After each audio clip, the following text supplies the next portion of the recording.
Welcome to the GameRamble video review for the Eternal Castle Remastered, narrated by me, Darkcloud. As always, the full text version of this review can be found on the GameRamble website linked below. The TLDR for the Eternal Castle Remastered is that it definitely looks the part of a game from an era where CGA visuals were the norm, but don't be fooled into thinking that it's a dusty retro title. Instead, it's a fast-paced and challenging adventure that uses the limited color palette in ways real games from that era could only dream of. The animations are also top-notch, and so is the soundtrack, but the controls can be very challenging if you're not used to this type of game. Overall, it's a great game if you remember early PC platformers with fondness, but modern players will also enjoy it if they can learn to appreciate the visual style. Gameplay receives a 7 out of 10. Although short, the game is a lot of fun, despite some occasional frustrating bits. Graphics receives a 7 out of 10. The art style looks very primitive in screenshots, but has to be seen in action to appreciate the detail and animations. Sound receives a 9 out of 10. The synth soundtrack is incredible. The overall score for the Eternal Castle Remastered is 7.7 out of 10. And now for the full review. Anyone who grew up playing games during the 1980s will remember that it was a time when you never knew what to expect when you booted up a new title. Even the magazines of the time couldn't cover every single release, so you would end up with something really obscure every now and then. Eternal Castle Remastered has intentionally been designed to feel like a game from that era, with its CGI visuals, cryptic storyline and old-school gameplay. Of course, nowadays services like GOG have made it easier to play old and obscure games on modern hardware in order to relive those memories. Unfortunately, more often than not, doing so reveals that they are from an era when people had way more patience and commitment.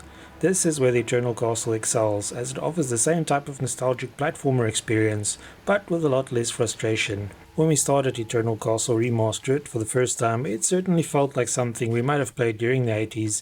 This is because the developers have combined various elements from popular early platformers.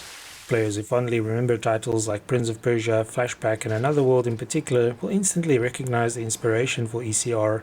While console platformers starred cute critters who could instantly reverse direction and bounce on their enemies' heads, computer players were treated to more realistic titles where your character had weight and momentum. They were usually also not afraid to pull out a gun or a sword to dispose of enemies, and death was often as gruesome as it was sudden, thanks to all manner of nasty traps. ECR is a tribute to this era of gaming, but it's done in such a manner that modern gamers won't be completely alienated. As mentioned earlier, the backstory for ECR is a little cryptic, but involves your character going to what remains of the Earth in search of someone who never returned from a scavenging mission. It would seem that the Earth has become such a hostile place that a self-sufficient ecosystem was established in space for people fleeing the planet, but trips back to the Earth were still required for resources.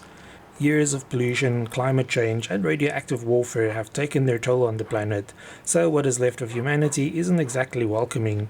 This means that your solo rescue attempt might just be a suicide mission, but this doesn't deter your character from going through with it anyway. Things get off to a rocky start when your ship is promptly shot at when you enter the atmosphere, leaving you stranded and in search of the 4 gliders needed to make repairs. As expected, these glider pieces have fallen into the hands of some mighty bosses, and they're not eager to part with their new prizes. The most striking thing about ECR is the visuals, although they have to be seen in action to appreciate them fully. It's not the first indie game to turn to the past for inspiration regarding graphics, but very few others have ventured as far back as the era of the color graphics adapter. With their 16 kilobytes of video memory and whopping 16 color hardware palette, these adapters were about as limited as you could get. To make matters worse, they could only display 4 colors at a time, so most games opted for a combination of cyan, magenta, black and white. ECR has fully embraced these color limitations, although it has packed each scene with so much detail that it would have brought the original hardware of that era to a grinding halt. Thanks to the minimal amount of colors, it can sometimes be very tricky to see exactly what is happening in the game, but overall it is amazing to see what the developers managed to pull off with the art style. The words cinematic and CGI do not often appear in the same sentence, but ECR pulls it off with style. Part of the reason the art style works so well is the animations, which cannot be conveyed with static screenshots. Early CJ games were not exactly known for the quality of their animations or smooth scrolling, but ECR has no such issues. It's not just your character and enemies that are very animated, but also environmental effects like rain. Of course, with such a limited color palette, you will still run into issues, such as struggling to read the text or not being able to spot traps in time. The latter is usually not a big deal because the game features numerous checkpoints during your first playthrough, but the second playthrough is much less forgiving. Regarding gameplay, ECR feels a lot like Another World, except the alien world you're exploring is a desolate version of our own. Platforming plays a vital role in the game, but you will also have to solve some puzzles and take down foes not thrilled by your intrusion. Combat in ECR is very fast paced with quick and brutal fights depending on the weapons you're wielding. There are 10 of them on offer, ranging from axes and swords to maces, hammers and guns, but you can only carry 2 at a time. Guns may seem like the obvious choice, but ammunition is scarce, so a melee weapon is often better in the long run. You'll have to watch out though, as your character has a stamina bar, and swinging away recklessly will quickly deplete it. Like any good platformer, ECR has a couple of memorable bosses that stand in your way. Most of them can easily crush you in a hit or two, so care must be taken when facing them, especially during your second playthrough, where death is permanent. Even regular enemies are not always a walk in the park, and you can be punished if you act too rashly. Early in the game you encounter a foe who doesn't shoot first, but refuses to let you pass. If you try to engage him in a gunfight, you'll quickly discover that you're no match, but a quick scan of the environment will reveal a very efficient solution to your problem. Some other puzzles are also scattered throughout the game. Even the battle of the final boss incorporates puzzle elements. ECR is a reasonably short game, and half the fun is exploring each new location, so we don't want to spoil any surprises. Suffice it to say that each area differs significantly from the last, and you can choose where to go after completing a level. If the smooth animations weren't enough to convince you that ECR is not an old game, then the soundtrack definitely will. The soundtrack is full of brilliant synth tunes that complement the action nicely and perfectly fit the game style.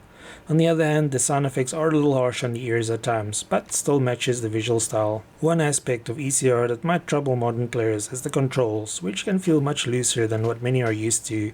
Those who have played the original Prince of Persia and Out of This World will be familiar with the momentum-based movements of your character.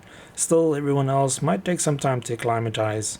Your character is not only surprisingly nimble, but also has quite a few tricks up their sleeve. In addition to running and jumping, you can make them roll, block and perform different types of melee attacks. Unfortunately, none of these are conveyed very clearly in the game, which means a lot of players could end up not even knowing there's a block button or more than one type of attack. One thing is for sure, the Eternal Castle Remastered is not the type of game that will appeal to everyone. Even fans of the genre who are more used to modern fare might turn up their noses at the CGI art style of the game. However, to do so would mean missing out on a unique title with much to offer. It's a pity that ECR doesn't have a demo available, as it is a title that players will either love or hate. We enjoyed the game and had a blast exploring its strange world. It's definitely not without flaws, but its modest price tag means that even if you only play through it once, you'll get value for your money. ECR features a couple of unique achievements that may tempt you into another playthrough to try some things differently. Of course, if you found the game too easy during your first playthrough, then the New Game Plus will quickly cure you of that notion. Overall, it's refreshing to see a platformer that tries out some new ideas, as the genre is definitely getting pretty crowded, but make sure you know what you're getting yourself into before putting down your cash. Thanks for joining me for the Eternal Castle Remastered PC review. Remember to like, subscribe and share. Until next time.